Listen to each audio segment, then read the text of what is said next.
Assalamualaikum warahmatullahi ta'ala wabarakatuh. Alhamdulillahirabbil alamin. Wal aqibatu lil muttaqin wala udwana illa 'alal zalimin. Wassalatu wassalamu ala khairil khalqihi sayyidina Muhammadin wa ala alihi wa ashabihi ajma'in, amma ba'du. Alhamdulillah, pada kesempatan kali ini, yaitu di hari Jumat yang berkah, kita bisa bertemu lagi di kegiatan kerohanian yang sudah seperti biasanya dilaksanakan. Pada kesempatan kali ini, saya selaku pemateri akan menyampaikan mengenai sholat berjamaah. Di dalam sholat berjamaah itu banyak sekali fadilahnya, banyak sekali hadis mengenai sholat berjamaah ini. Bahkan ada satu hadis baginda Nabi Muhammad SAW yang mengatakan bahwa kalau ada umatku yang sholat di rumah, maksudnya laki-laki di sini ya, lalu dekat dengan masjid, maka aku akan membakar rumah tersebut. Ini merupakan salah satu hadis yang mengisyaratkan bahwa Rasul dalam posisi marah gitu ya. Marah karena cinta akan umatnya.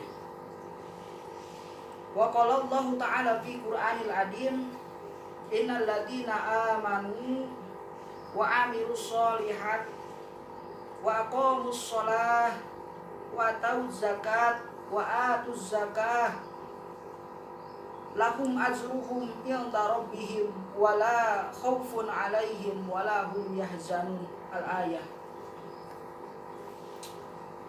Di dalam ayat Al-Quran ini, bahwa orang-orang yang beriman, yang melaksanakan amal soleh, yang melaksanakan sholat, lebih utama sholat berjamaah, lalu memberikan zakatnya kepada fakir miskin yang tergolong menjadi 8 golongan, bagi mereka itu adalah ganjaran dari Allah Subhanahu atau pahala dari Allah Subhanahu wa Ta'ala, dan di dalam hati mereka itu tidak ada rasa takut kecuali kepada Allah Subhanahu wa Ta'ala, dan tidak juga bersedih hati. Wallahu a'lam bishawab. Yang pertama yang akan kita bahas di pertemuan kali ini yaitu mengenai bagaimana anjuran Rasul tentang sholat berjamaah ini. Apakah sholat berjamaah hukumnya seperti apa gitu ya. Kalau dilihat dari segi fiqhiyah atau usul fiqh atau apa namanya sumber-sumber hukum Islam, bahwa sholat berjamaah ini merupakan sunat muakkad ya, yang dianjurkan oleh baginda Nabi Muhammad SAW. Muakkad itu artinya penting ya, sunat yang sangat penting. Lalu bagaimana tetap cara pelaksanaannya ya, sebagai makmum dia itu wajib, bahwa misalkan kalau ada di suatu tempat, baik itu di masjid yang utamanya ya, ada seorang yang ingin bermakmum. Nah misalkan ketika dia makmum itu tidak makmum seutuhnya, artinya dia masbuk lah seperti itu, maka dia itu wajib mengucapkan makmuman gitu ya. Ketika niat sholatnya itu makmuman, menjadi makmum dari imam tersebut ya. Kalau tidak berniat makmum, maka sholatnya tidak sah tentunya, karena hal ini diperlukan. Lalu yang kedua yaitu mengenai afdal sholat. Bagaimana ini? Apakah ada salah satu sholat yang lebih utama dari sholat yang lainnya? Ada.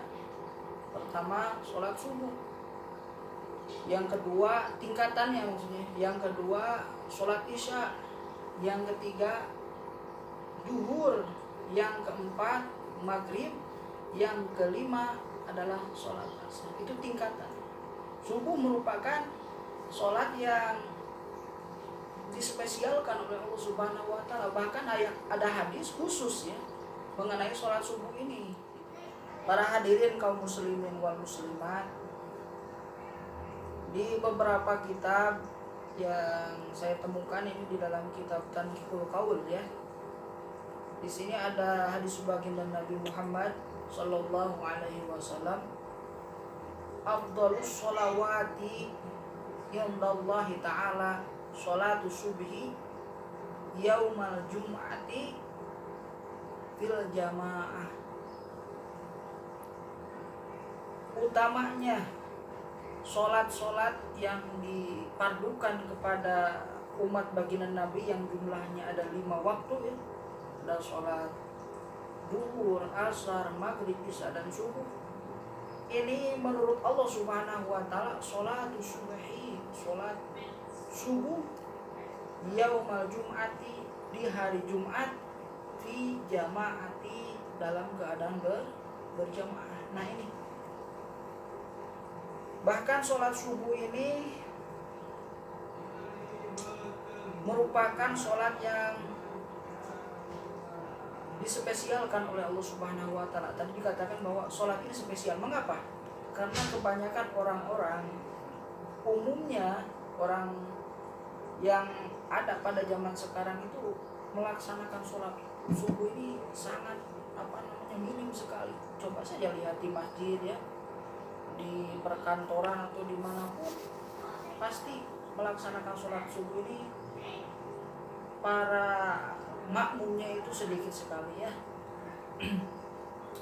Lalu kita beranjak ke poin ketiga, yaitu kalau misalkan kita tidak melaksanakan sholat berjamaah ini seperti apa? Sholat berjamaah gugur karena beberapa hal ya. Yang pertama itu ketika seseorang dalam keadaan sakit. Allah tidak memaksakan, tidak. Innallaha la yukallifullahu nafsan illa wus'aha. Allah itu hanya memperuntukkan bagi orang-orang yang kuat untuk melaksanakannya. Kalau misalkan tidak kuat, seperti tadi kurang sehat, atau ada beberapa hal yang memang menghambat akan melaksanakan sholat, terutama tadi itu tidak dipaksakan harus berjamaah, tidak seperti itu ya. Karena Islam itu tidak memberatkan, tidak. Para hadirin kaum muslimin wal muslimat, bagaimana kalau pelaksanaan sholat berjamaah ini bagi perempuan? Apakah perempuan itu diwajibkan untuk pergi ke mushola melaksanakan sholat berjamaah atau di rumahnya? Afdol mana seperti itu ya? Ini para alim ulama berikhtilaf dalam hal ini, walaupun kebanyakan mengatakan bahwa sholat perempuan di rumah itu lebih utama daripada keluar. Nah ini kenapa dikatakan seperti itu? Karena ada beberapa dalil-dalil nakli gitu ya. Contohnya dalam Al-Qur'anul Karim dikatakan bahwa kita itu jangan sampai menjadikan rumah ini kuburan. Bahkan ada hadis Rasul juga ya, hadis qudsi juga, jangan dijadikan kuburan, sholatlah di rumah gitu kan, baca Quran dan lain sebagainya. Lalu peran perempuan ini di rumah kan bisa membimbing anak perempuannya untuk melaksanakan sholat di rumah gitu kan. Ini lebih diutamakan kalau perempuan di rumah saja. Kalau laki-laki ini utamanya di masjid gitu. Karena memang kokohnya suatu hati seseorang mukmin itu dengan cara selalu bersama, berjamaah, mendoa kepada Allah Subhanahu wa taala. Itu ya. Lalu poin yang terakhir yaitu mengenai sholat sunat. Kan tadi sholat wajib sudah ya. Kalau sholat sunat, apakah ada sholat yang diberjamaahkan? Tentu ada ini ya. Ada beberapa sholat sunat yang sunat untuk diberjamaahkan, yaitu yang pertama tentunya sholat tarawih ya, itu kan harus diberjamaahkan itu ya, utamanya itu diberjamaahkan. Terus sholat apa lagi? Sholat witir ya, diberjamaahkan. Terus sholat apa lagi? Misalkan kalau ada sholat gaib ya untuk mayit gitu kan berjamaah juga ya.